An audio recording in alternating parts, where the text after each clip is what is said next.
dan setan-setan dirantai. Penjelasan pintu-pintu langit maksudnya pintu-pintu surga.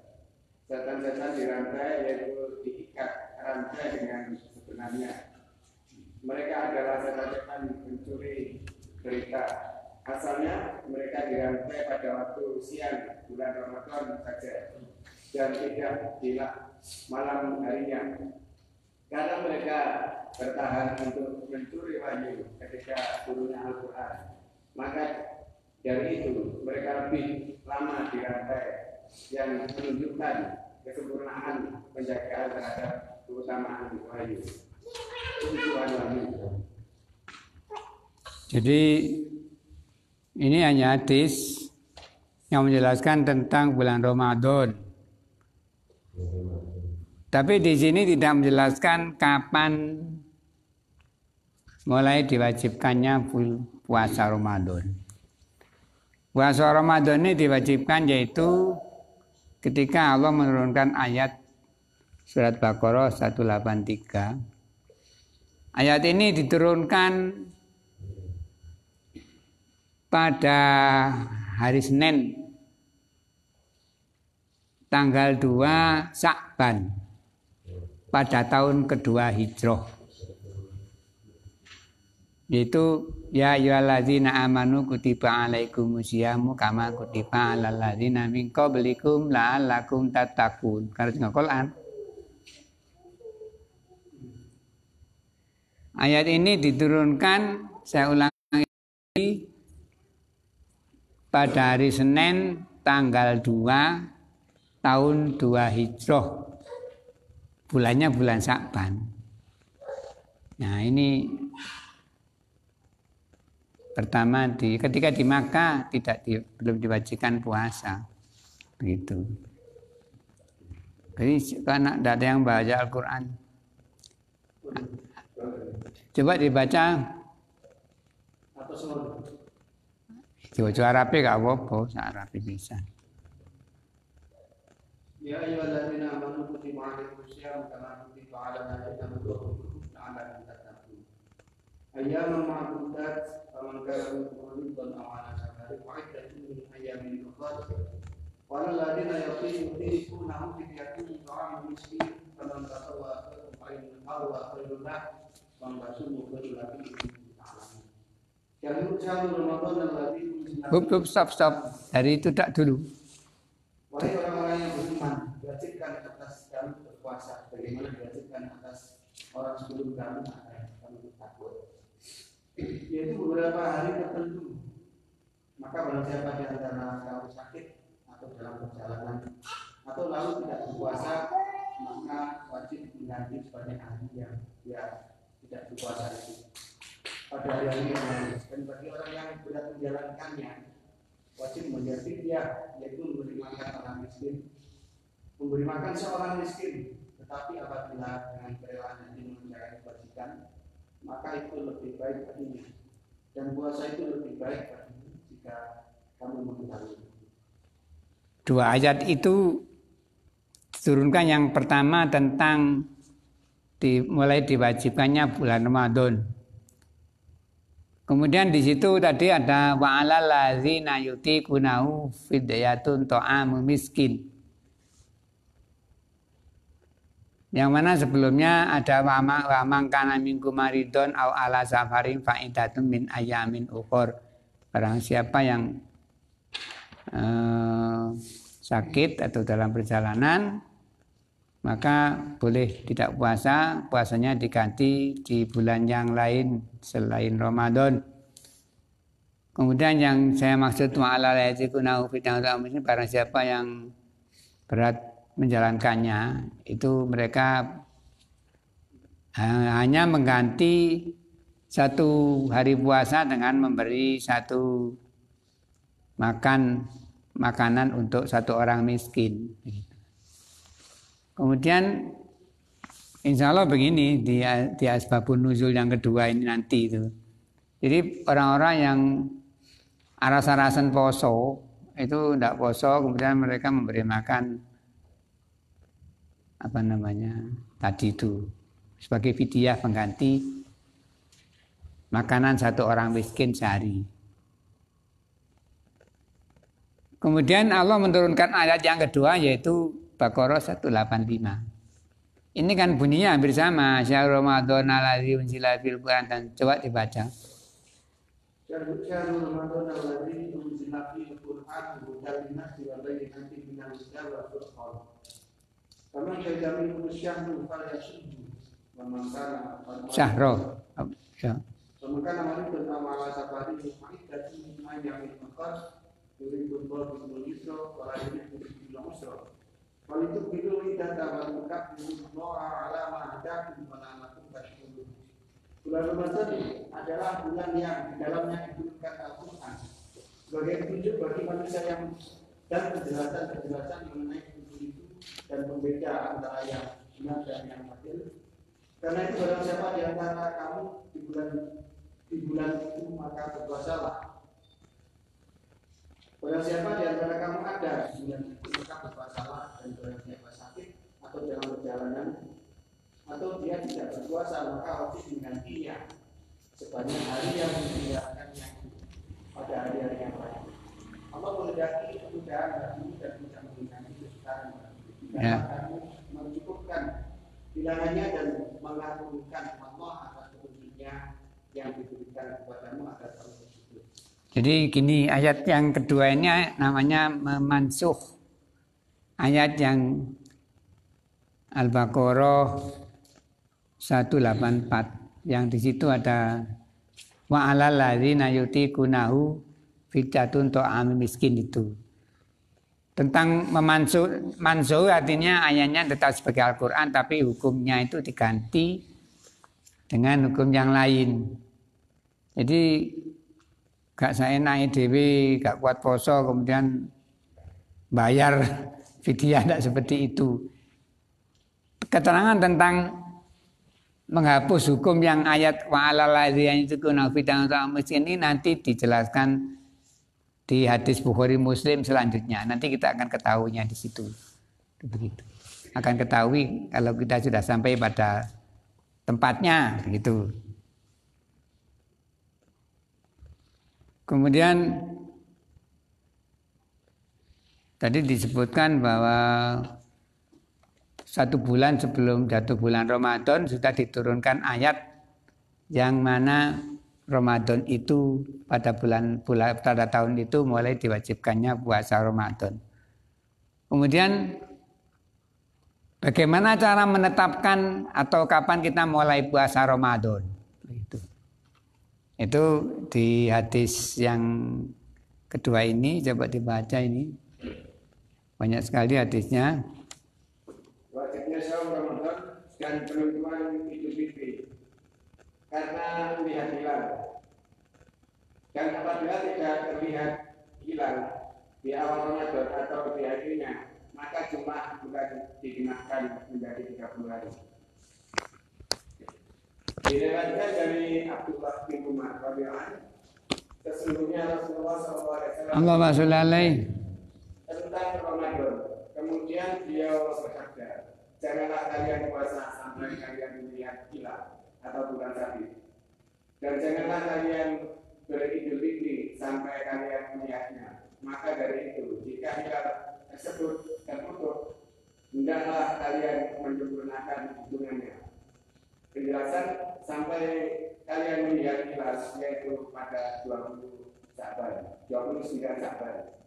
Janganlah kalian beridul fitri sampai kalian melihatnya, yaitu melihat hilal dalam hal ini tidak dimaksudkan bahwa semua orang harus melihatnya, akan tetapi cukup dilakukan oleh sebagian orang saja mematuhi syarat kesaksian, yaitu 2 orang yang adil. Maka dari itu, jika hilal tersebut tertutup, yaitu terhalangi oleh awan, baik untuk menentukan waktu saum atau Idul Fitri, hendaklah kalian menyempurnakan hitungannya, yaitu sebanyak 30 hari terhitung dari awal bulan. Hadis Ibnu Umar radhiyallahu ia berkata bahwa Nabi SAW bersabda, Allahumma sholli alaihi, 1 bulan itu jumlah ini, jumlah ini dan sejumlah ini, yaitu 30 hari. Kemudian dia bersabda, dan sejumlah ini dan sejumlah ini, yaitu 29 hari. Beliau bersabda, sesekali 30 hari dan sekali 29 hari. Diriwayatkan dari Ibnu Umar radhiyallahu dari Nabi sallallahu alaihi wasallam, sesungguhnya beliau bersabda, sesungguhnya kami adalah umat yang buta huruf. Kami tidak bisa menulis dan tidak bisa berhitung. Satu bulan itu sejumlah ini dan itu dan ini, yaitu terkadang 29 hari dan terkadang 30 hari. Penjelasan umiyah, lafaz yang dinisbatkan pada lafaz umum atau itu maksudnya keadaannya tetap seperti keadaan ketika baru dilahirkan itu. Tidak berhitung, yaitu kami tidak mengetahui perhitungan bintang dan garis edarnya. Oleh karena itu kami tidak perlu bersusah payah untuk mengetahui waktu puasa dan ibadah kami dengan mempelajari ilmu hitung dan tulis. Ibadah kami hanya terikat dengan ciri-ciri yang jelas dan tanda-tanda yang nampak. Diriwayatkan dari Abu Hurairah radhiyallahu, ia berkata bahwa Nabi sallallahu alaihi wasallam bersabda, berpuasalah kalian karena melihatnya atau hilal, dan beridul-fitриlah karena melihatnya atau kembali. Maka dari itu jika hilal tersebut tidak terlihat, hendaklah kalian sempurnakan jumlah Sa'ban menjadi 30 hari. Penjelasan maka jika hilal tersebut tidak terlihat, yaitu tersembunyi bagi kalian. Jadi hadis-hadis ini menentukan kapan kita mulai puasa dan kita kapan beridul fitri. Jadi Nabi menentukan dengan kata-kata ru'yah. Ru'yah itu artinya melihat dengan mata kepala begitu. Walaupun kita di dunia, saya tidak mengatakan di dunia Islam, di dunia ini ada hitungan yang namanya hisab. Itu Nabi SAW dan para sahabat tetap memakai ru'yah. Apakah pada zaman Nabi belum ada hisab? Jawabannya adalah hisab itu sudah ditemukan 600 tahun sebelum Nabi Isa lahir. Hisab itu ditemukan 600 tahun sebelum Nabi Isa lahir oleh dua orang namanya Pythagoras dan Claudius. Jadi tidak benar kalau di Jazirah Arab itu orang tidak mengerti ilmu hisab. Yang dinampakkan ummi itu hanya Nabi kita Muhammad SAW. Sahabat-sahabat lain itu ya bisa membaca menulis. Walaupun Rasulullah SAW mengatakan ummi tidak bisa berhitung. Kalau kita melihat ilmu faraid, ilmu yang sulit itu di Al-Quran, kalau kita membaca ayatnya faraid itu perlu tafsir. Itu Rasulullah SAW tanpa berpikir di dalam menjelaskan faraid. Padahal kita-kita yang di sini yang pintar matematika itu untuk faraid juga sulit begitu. Itu begitu. Contoh lagi begini. Ketika Nabi menjelaskan tentang sholat malam, sebaik sholat malam adalah sholatnya Nabi Dawud. Dia tidur separuh malam, kemudian bangun dan sholat sepertiga malam, kemudian tidur 1/6 malam. Separuh ditambah sepertiga ditambah 1/6 itu ada 1. Separuh itu kalau dijadikan 1/6 ada 3/6. Kemudian sepertiga kalau dijadikan 1/6 2/6. Yang terakhir ditambah 1/6. Tadi 3/6 ditambah 2/6 ditambah 1/6 ada 6/6. Itu Nabi tidak berpikir sama sekali. Jadi jangan mengatakan bahwa Nabi itu bodoh, Nabi bisa hitung-hitung begitu. Itu sangat-sangat amat cerdas. Sudah disebutkan bahwa salah satu di antara sifat Nabi itu adalah fatona. Fatona ini sangat cerdas begitu. Jadi apapun berita yang kita terima, lagi ini Bukhari Muslim. Jadi jangan meninggalkan hadis sahih karena perkataan orang lain. Jangan meninggalkan hadis sahih karena pendapat orang lain. Jadi pendapat orang itu tidak bisa menghapus ketentuan hadis sahih. Insya Allah seperti itu. Dan saya yakin itu. Insya Allah saya sangat yakin itu. Dan hisab itu adalah rumus. Rumus itu berlaku berulang-ulang begitu. Jadi rumusnya itu 100 tahun. Akan ada perubahan, ada perubahannya itu ada di rumus itu gitu. Jadi kita sekarang di sini itu bisa menghitung sampai tahun berapa bisa karena rumus begitu. Jadi menunjukkan bahwa perjalanan matahari dan bulan itu begitu. Kalau berubah itu tidak bisa dirumus dan dibuat rumus begitu. Saya sendiri juga pernah belajar hisab, tapi saya tidak mau makainya karena ada hadis sahih seperti ini. Untuk pribadi saya itu saya sangat takut untuk tidak menerima hadis sahih karena perkataan orang lain begitu. Jadi mari kita nanti setiap bulan Ramadan ya sami'na wa ata'na atas yang bukan saya jelaskan, dijelaskan oleh Rasulullah SAW yang sangat jelas begitu. Kemudian tadi disebutkan dalam ayat itu ya ayyuhalladzina amanu kutiba alaikumusiyam. Jadi yang diwajibkan itu orang-orang yang beriman wajib puasa. Apakah orang non muslim tidak wajib puasa? Ya dia tidak puasa dosa. Tapi syarat sahnya puasa itu iman dulu begitu. Kalau tidak beriman kepada Allah ya puasanya tidak sah begitu. Dan puasa ini nanti banyak sekali masalah-masalah yang ada di dalam puasa itu. Itu begitu. Seperti yang itu di kitab lain tidak di sini, tapi insya Allah ini ada urut-urutannya.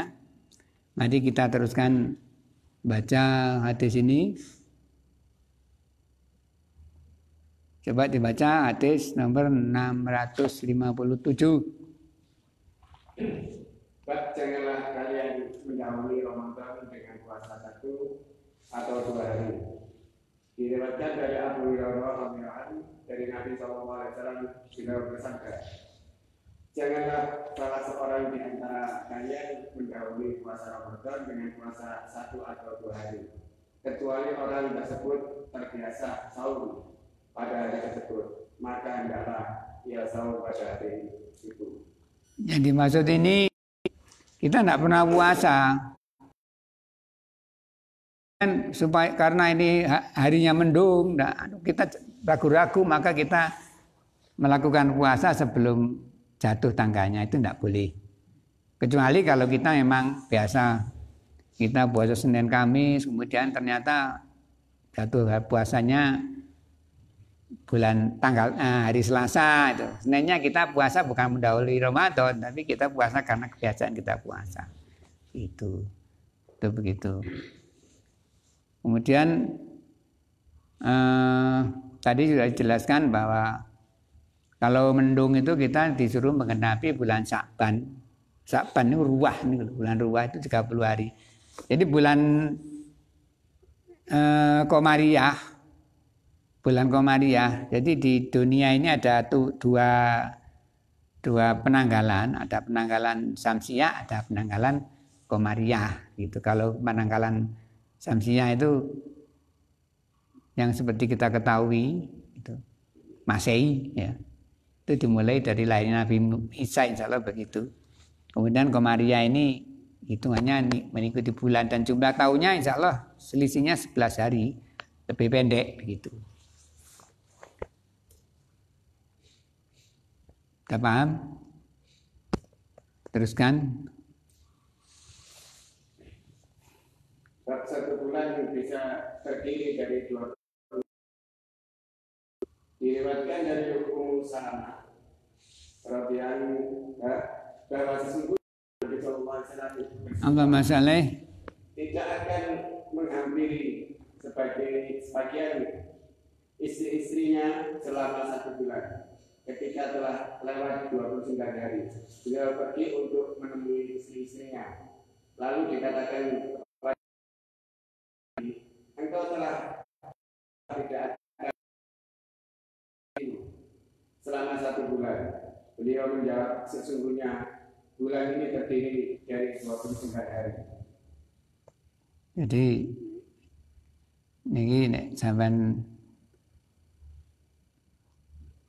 menyumpai istrinya gak kate kumpul sak bulan ya betul ditepati begitu. Nek sampean sebelum 1 bulan itu sudah kumpul karo bojone berarti kudu bayar kafaroh dendo.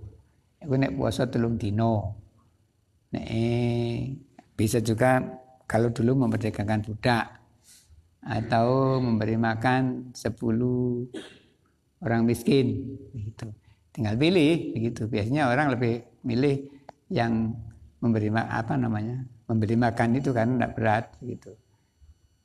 Itu seperti itu. Itu kafarohnya menyumpahi istrinya gitu. Ini juga menunjukkan bahwa bulan itu 29. Jadi ada yang 29, ada yang 30 hari. Monggo pun terusaken. Penjelasan makna bulan hari. Dan hari raya yang tidak berbulan. Diriwayatkan dari Abu Bakar radhiyallahu dari Nabi sallallahu alaihi wasallam beliau bersabda, Masalah bulan yang tidak kurang yaitu 2 bulan hari raya dan bulan Zulhijjah. Penjelasan berkenaan dengan kalimat 2 bulan yang tidak berkurang. Az-Zaid bin Al-Mil berkata bahwa yang dimaksud dengan kata kurang tersebut adalah kurang secara indrawi yang bisa dihitung dengan angka, yaitu 2 bulan tersebut adalah bulan yang di dalamnya terdapat hari raya yang agung, sehingga tidak layak disifati dengan kekurangan atau berbeda dengan bulan-bulan lainnya. Al-Baihaqi berkata di dalam kitab Al-Ma'rifah bahwa kedua bulan tersebut disebutkan secara khusus karena berkaitan dengan puasa dan haji. An-Nawawi memastikan bahwa pendapat tersebutlah yang benar dan terpercaya karena pada 2 bulan tersebut memiliki kelebihan dan hukum yang terkait dengan ibadah, baik itu ketika Ramadan berjumlah 30 atau 29 hari, atau juga ketika wukuf terjadi di hari ke-9 atau seandainya di hari yang lainnya. ini yang Zulhijjah.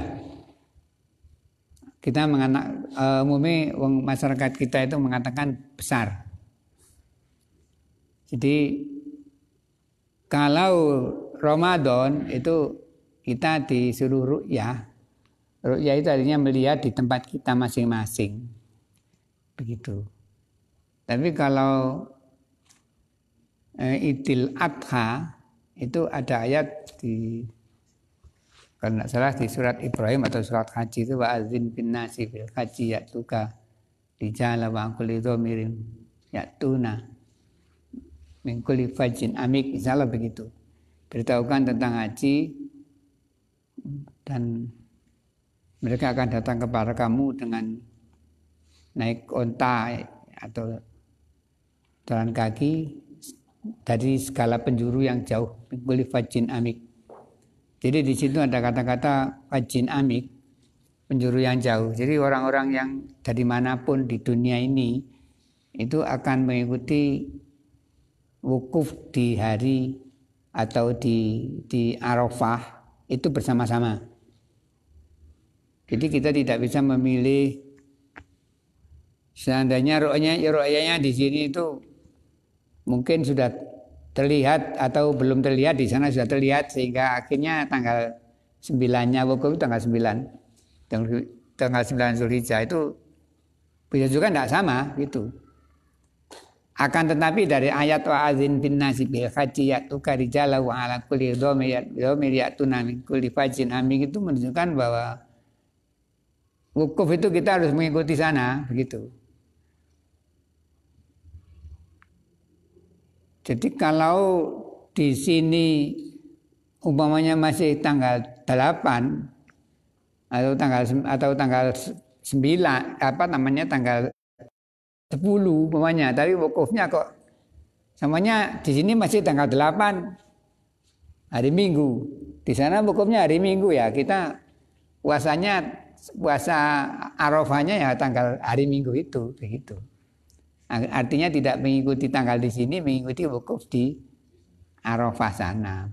Ini dasarnya adalah hadis tadi itu. Begitu. Kan dulu juga pernah ini ada di Mekah sana masih belum wukuf mungkin begitu ya.